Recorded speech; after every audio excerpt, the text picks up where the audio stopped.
There's money to be made out there and we want all of it. So let's go ahead and talk about how we might be able to get in on some of that. We got a lot going on here today, including some very confused Americans not really knowing what direction the economy is moving in, somehow knowing even less than actual economists do themselves, which I guess makes sense, but not really in the world of economics. Then we will be continuing talking about some of the day's biggest stock movers. You know, one stock was up 56% today, and you might say, what are these guys, fucking curing cancer? And the answer is actually yes, they just about are curing cancer right now. And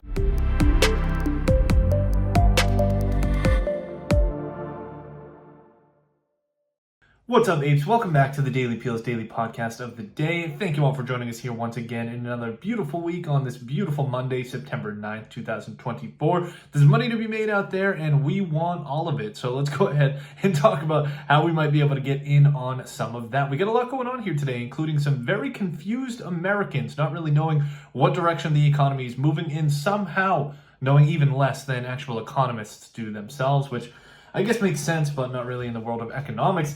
Then we will be continuing talking about some of the day's biggest stock movers. You know, one stock was up 56% today, and you might say, what are these guys, fucking curing cancer? And the answer is actually yes, they just about are curing cancer right now. And so we'll talk about that in a couple of minutes here too. And then we'll finalize the day with going a little bit deeper in our conversation from yesterday about sovereign wealth funds, just because I think the idea is pretty fucking cool, and maybe we'll consider starting one for the 𝗟𝗚𝗡𝗗 global headquarters. All right, so the WSO Alpha portfolio started off the week on a good start, up 91 basis points. Very much a better start than my fantasy football team did.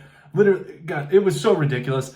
I'm such an idiot. I started the Ravens defense against the Kansas City Chiefs on Thursday, and I wasn't thinking clearly at all, apparently, because I put in an ad drop request to get the Bears defense, and ultimately I did end up with the Bears defense. Bears dropped 29 on my bench. Ravens scored like fucking 6 points in my starters. I would have won if I actually started the Bears, but nevertheless, what else can we expect from the start of a good season? But okay, anyway, back to what you guys care about. WSO Alpha up 91 basis points for the session today, helped out by some of the big tech names like Tesla and NVIDIA, both ones that were particularly weak last week, and Tesla especially to close out the week. NVIDIA has basically been down bad since its earnings report a couple of weeks ago. Basically, I want to say it was probably about 7 trading days ago now, and the stock has fallen like 20% since then. And so we are, from the rest of the indexes, the S&P 500 was up 1.16% on the day, and the NASDAQ, holy fuck, up the exact same amount, 1.16. God damn, that's like when those two bullets collided. Like, you guys ever seen that picture on Twitter or something where in World War I, 2 bullets collided into each other, and it's like the odds are less than a lightning bolt striking a lightning bolt as somebody wins the lottery. Like, it's basically the same odds. That's exactly what we're seeing right now. Again, NASDAQ up 116 basis points, S&P up the exact same, and the Russell 2K up a solid 28 basis points. We'll always take the opportunity to beat down on small caps, so hey, let's call it a good day in that regard. Getting into some of the banana bits for the session, consumer credit.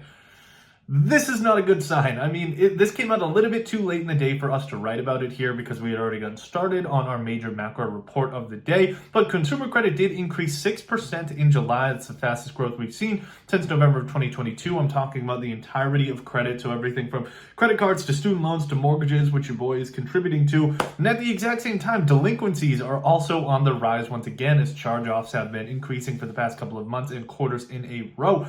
So getting a little bit nervous there because you're getting this double whammy of more credit plus more delinquencies. Definitely not painting a great picture on the credit-based side of the U.S. economy, and we'll talk about why that's even scarier when we get into our big macro report of the day. Finally, Apple unveiled its highly anticipated iPhone 16, AirPods 4, new watch, all this random new shit at the Apple iPhone Day. I also saw reports that the iPhone 15 Pro and 15 Max or something are being discontinued along with the 13. It's great to hear. I have the iPhone 14 that I'm using right now to talk to you guys. And I actually did just pre-order the iPhone 16. I'm not going to lie to you because my battery is an absolute piece of shit.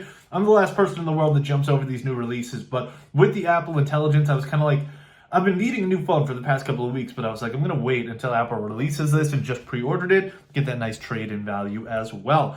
Goldman Sachs is not going to be getting a good trade-in value. However, whereas they're giving me $400 back, Goldman is going to be losing $400 million, and I guess that's what they get for choosing to interact with poor people for the first time ever. I don't blame them at all for getting the hell out of there. I wouldn't want to be around them either. Disgusting. I'm sure you guys can totally agree. but it is going to cost them about $400 million in total write-offs for the coming quarter. Finally, Sherwood News. These guys always are putting out interesting content. Definitely check out their stuff. But they came out with a report today where they value NFL quarterbacks kind of like a stock. Like instead of doing, you know, like a price to EPS or PE, they did like contract value to touchdowns last year. Or instead of EV to sales, they did contract value per yards per game last season. So pretty cool way to be looking at quarterbacks respectively. Brock Purdy, very undervalued in my view based on their analysis. Finally, somehow, according to the FBI, fraud actually managed to continue increasing in the cryptocurrency space last year. Don't really know how that's possible. Thought we kind of hit a peak with Mr. Sam Bankman-Fried, but hey, I guess not. All right, moving on into our major story of the day. We have, for Macro Monkey today, we were talking about Americans, which I think is probably the best pun that I've ever came up with in my entire life. I'm sure most of you out there know somebody who likes to manifest things or thinks that they have the ability to quote-unquote manifest things. The only thing they really need to manifest is a couple more brain cells. I think the rest of us know that. But in economics, manifesting actually does work, and I'm being totally unironic about that, especially when it comes to the inflation side of things. So, taking a step back, yesterday, the New York branch of the Federal Reserve came out with their latest microeconomics survey report covering consumer expectations. So this is a survey that they send out to consumers and basically ask for their expectations on things like inflation, household finances, and the labor market over the course of the next 1 to 3 and 5 year period. So, you know, economists have no idea what's going on. Consumers know even less. I didn't realize that the floor could be lowered, but it absolutely has been. So let's go ahead and talk about exactly what they said. First of all, we're starting with inflation. First of all, inflation is easily the most kind of amicable to manifestation when it comes to the economic side of things, because if we expect higher prices going forward, like if I know that prices a month from now, a year from now are going to be 10% higher, I'm going to start buying right now because I don't want to pay those, you know, higher prices to come down the line. But if I'm doing that and the rest of the consumer base is doing that as well, demand is going to increase, and assuming supply remains constant, we know what happens when demand increases, prices are going to increase as well, thus creating that exact inflation that we are projecting. So in that sense, manifestation really does work in economics, but it's not really much to worry about here in the United States, at least for this report. Median 1 year ahead inflation expectations clocked in around 2.5%. The 3 and the 5 year expectations are lower as well. Ironically, the 3 year is actually higher than 5 year. So I'm not too sure what consumers are seeing right there, but either way, they don't seem to be too happy about it. Maybe it's politics with the fucking, you know, with a new presidential term going to be ending between that 3 and 5 year line. It could be something to do with that. We know how Americans like to let politics influence their economic decisions. Moving on down below, another key aspect of the report was when the surveyors asked, how do you expect your household financial position to be a year from now? Well, 44.8% of respondents said that it's going to be about the same. However, the scary part was that there was a notable increase in people saying somewhat worse off and an even more notable increase in people saying much worse off. 4.6% of Americans now expect to be much worse off a year from now, which is a huge increase from the 2.8% that we were seeing in March. It looks real little on the chart right there. I'll give you that. It looks real little, but diving into those numbers, I mean, it's not necessarily nearly a double, but that's got to be like an 85% increase right there. So 85% increase in the number of people thinking that they're going to be much worse off a year from now. That's some scary stuff. And with the election on the horizon too, that obviously could be something to do with politics as well. More than 1/5 of respondents said they expect to be somewhat worse off as well there too. So some interesting stuff. And if we look a little bit deeper into the report at what's going on in the labor market, then we can start to understand maybe it's not just politics that they're expecting. So Americans, within the labor market side, there's a lot of different things that they ask, but the biggest takeaway from the labor market point is kind of like when you ask an American, how's the economy doing? 95% of the time, we're going to say it's shitty as fuck, even though we have the best economy in the entire world. 95% of the time, pessimistic Americans are going to say, oh my God, it's been terrible. Then if you ask them how they're doing, they're like, oh, it's actually the best year of my life, but it must suck for everybody else.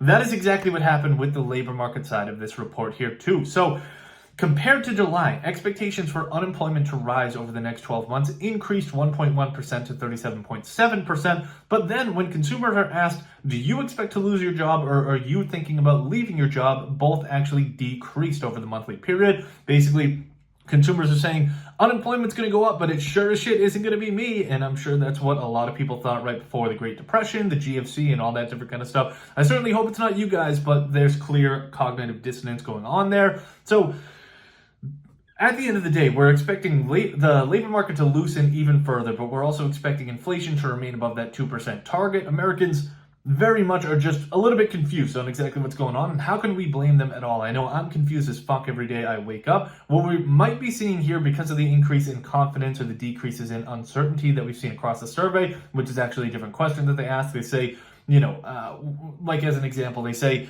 what do you expect wage growth is going to be over the next year? Americans, this report said about 2.9%. Then they ask, how sure are you about that? And you have to say very, kind of, not so sure, unsure, or very unsure. And we saw uncertainty decrease while all of this apparent or implicit uncertainty managed to increase. So we're seeing a prime example of the Dunning-Kruger effect at the exact same time as well.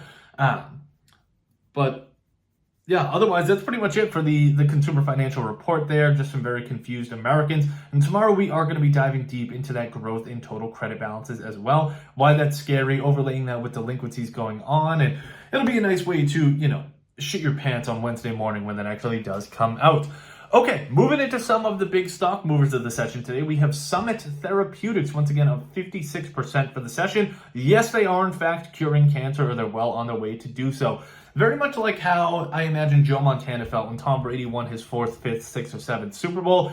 It was a clear realization that he is no longer the GOAT. Merck felt the exact same way yesterday, because Merck, they are a purveyor of KEYTRUDA. KEYTRUDA, I'm sure most of you, if you're young, probably don't know what that is. I didn't know what it was, to be honest, besides commercials, but apparently it is a cancer therapy, and it is also the best-selling drug of all time, or I guess legal drug, I probably should say, because I think cocaine would have a thing or two to say about that. But either way, KEYTRUDA, best-selling drug of all time, and this company, Summit Therapeutics, basically came out with a competitor for KEYTRUDA that actually showed that it worked by about 49% better. It reduced the risk of disease progression and death by 49% compared to KEYTRUDA, not compared to no treatment or anything, compared to the KEYTRUDA, which is the global leading alternative right now. So we're moving in the right direction when it comes to cancer. The name of this drug is currently ivonescimab, and they absolutely need a catchier name. They're also going to need some more testing before this actually brings any kind of tangible ROI. But it's very positive news for both,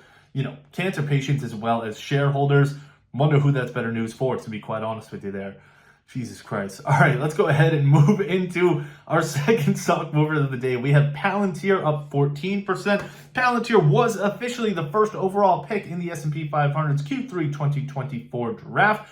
The stock is getting pulled up into the big leagues, replacing American Airlines, because that is exactly what the United States needs. We need more defense companies in our major index. Everything needs to be allocated towards war. It feels like fucking 1942 again. Let's go with the total war economy. Palantir would absolutely love that. And it seems like the S&P is already on board. Shares popped on the validation for investors, very much like how your ego kind of pops when you get a like on Tinder. That is exactly what happened in the mind of investors. But at the exact same time, the big data analytics firm, they did announce a new contract with oil giant BP as well. Now, my sources weren't very clear on if Palantir is helping BP choose a location for its next major oil spill to devastate an entire ecosystem, but allegedly, it does involve an extension of what's currently going on between the two of them, another 5 years or so. So once again, it's signaling that Palantir's customers like their products a good bit, furthering that validation. Okay, we have Big Lots. Now, Big Lots, this was, I don't even know how much they fell on the day, to be honest with you. I guess it's kind of like 100%, I guess. I didn't put that in there. What I did was I put Big Lots return from after our session on Friday. The stock fell 40.2%. Because along with their latest quarterly earnings report, the company came out and announced that they are going bankrupt. Now, luckily, it is the good kind of bankruptcy. So Chapter 11 is the good bankruptcy, whereas Chapter 7 is a liquidation. Chapter 11 is basically a reorganization. That's kind of an easy way to remember those two. But Chapter 11 bankruptcy, they are also selling the current operations of the business to Nexus Capital. They received, or they secured, about $707.5 million in interim liquidity to facilitate the sale as well as to keep operations going while the transaction is closing. They expect it to be done in Q4. If all goes well with the court proceedings. Now, keep in mind, Nexus Capital, they are what's called a stalking horse bidder, which basically just means they get first dibs, but anybody else can come in and go above the minimum price that Nexus sets. So it could get a little bit hairy right there. We know that private equity firms are fucking horny for just about any kind of deal they can get their hands on right now. So Big Lots, I doubt that it's a good option based on how fucking depressing the Big Lots near me is, but nonetheless, I wouldn't be surprised if they are all over that. Finally, Oracle was down 1.3% for the session today before reporting its earnings after hours. Anybody who sold today immediately should go punch themselves in the face because the stock was about 8.9% after hours, at least the last time that I looked at it. It could be different right now. Actually, let's just go ahead and take a look because it is basically 8 p.m. right now. So let's see how much it actually did finish up after hours, or if it completely reversed. Holy shit, it looks like it went even higher. So we have the stock up 8.93% after hours in response to the earnings report. Probably going to gap up tomorrow at open. Basically, investors were nervous heading into the report because these other artificial intelligence and tech stocks have been selling off for the past week or so since Nvidia dropped its report and dropped its pants at the same time. Oracle got the vibes back going again. Their cloud infrastructure group led, rising 45% compared to the last year. That's actually an increase compared to the year-over-year increase that they saw in the prior quarter of 42%. So increasing growth in their most important unit, obviously, that's a pretty good sign for investors. They tend to like increased sales. Net income also up 8%, as artificial intelligence services are already helping to improve the stock's margins. All right, finally, let's move on to our final story of the day. I really wish that I saved this story for a macro monkey in the coming days because we're going to get some quiet days before the Federal Reserve's meeting, but nonetheless, we do what we can here. Maybe I'll go deeper in this if it's something you guys like hearing about. But with all this talk going on about sovereign wealth funds, Trump came out and said we should do it. Biden came out and said we are doing it, or let's get this shit started. And so that got us thinking, should we be doing one at the Daily Peel Global Headquarters? The Daily Peel Wealth Fund, maybe? Would you guys donate, contribute to that kind of thing? I don't know. But, so I figured let's do some research and see if it's a good idea for the Daily Peel to initiate one. So, in order to do some research, we figured, obviously, the Daily Peels is going to be one of the largest in the entire world on the day that it launches. So, we wanted to compare ourselves against the rest of the sovereign wealth fund ecosystem, those kind of smaller players that aren't really dealing with as much big bucks as we are. Like the Norway government pension fund, for example, is only about $1.75 trillion. We would anticipate being doubled out within the first hour or so, but nonetheless, we have Norway, 1.756 trillion. China has 3 huge sovereign wealth funds. Out of the top 10 in the entire world, 3 of them are China. The other 7 are independent countries, depending on how you feel about Hong Kong, that is, I should say, because Hong Kong is the 9th largest in the world as well. But that's basically kind of what we're looking at right there. So the 10 largest range from 1.75 trillion in Norway to about 414 million in China's 3rd largest sovereign wealth fund. So when we look at these all together, we notice that first and foremost, none of these countries are democracies, or hardly any of them are democracies. Norway and Singapore are kind of the exceptions. Norway technically is considered a constitutional monarchy, but that's mostly ceremonial. They have a democratically elected parliament. And Singapore is run in the same way. It's a parliamentary democracy. But all of these other countries are either absolute monarchies, constitutional monarchies, or single-party communist states. And then you have Hong Kong, the Hong Kong Special Administrative Region, which depends on what country you're from based on how you feel about that.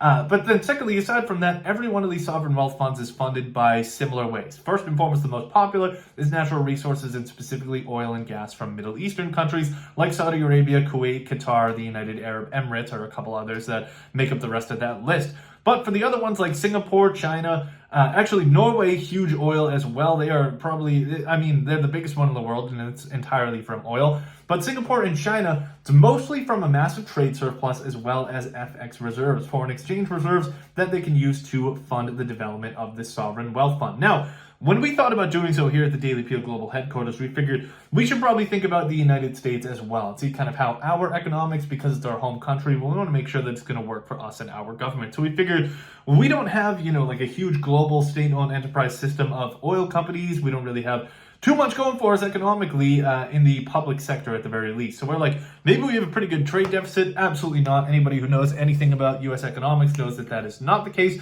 In July alone, we ran roughly an $80 billion deficit, which is fucking insane. But we do rake in foreign capital inflows like Pete Davidson rakes in likes on Tinder. So it kind of balances out in that regard. But really, that's the big problem for us here in the United States. It probably would be a great thing to have a sovereign wealth fund if we could fund it. And that's the big question right there. How the fuck are we going to fund this thing? Do you guys have any ideas?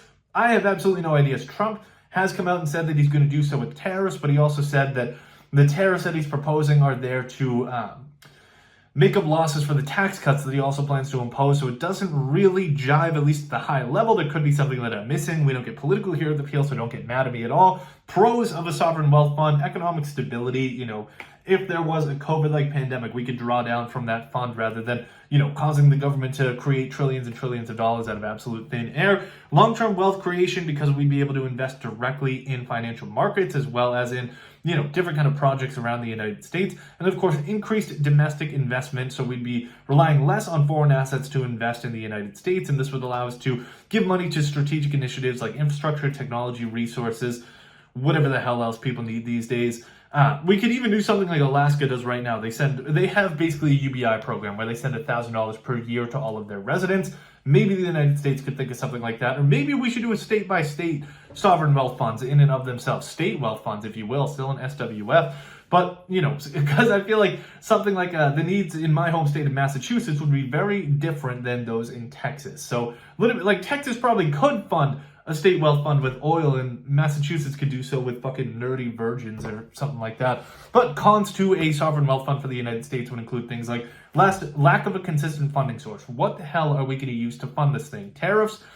Those are going to bring more economic impacts, and given enough time, players that are hit by these tariffs are going to adjust, and it's not going to be reliable long term. What else are we going to do? Increase taxes, reallocation of taxes, shut down 90% of the government in order to fund something like this. Like, none of that really seems too viable right now. Political instability could also be called into question, as potential weaponization of investments to pursue political rather than economic goals could get in the way of the pursuit of pure gains, which is obviously what we're all after. And this could cause market distortions as well, because presumably if Norway's 1.7 trillion, the United States is going to be 500 million gajillion dollars worth. So that's going to drain out liquidity for other investors, crowd them out, and kind of save all the gains for the public benefit of Americans rather than just individual Americans themselves. That's another risk. Should the United States start a sovereign wealth fund? How would we do so? How is that going to impact my portfolio? Are our questions going forward? Okay, we're having a little bit too much fun over here at the Daily Peel today, so we went to our boy George Soros for a quote for the day and said, George, please, we're having too much fun. Will you please kill my vibe? Like, nobody's better at doing that than Soros. And he came out here and said, if investing is entertaining, if you're having fun, you're probably not making any money. Who let this guy look at my portfolio? Then he said, good investing is boring. So that's Mr. George Soros for us there on the day. Never going to be boring over here at the Daily Peel, so you know what that means for your portfolio, but it's still going to be a whole lot of fun along the way. Apes, thanks so much for joining us here once again. I'm going to get off this before we hit 22 minutes even, but nonetheless, happy investing, happy trading, and I'll see you guys tomorrow. Bye now.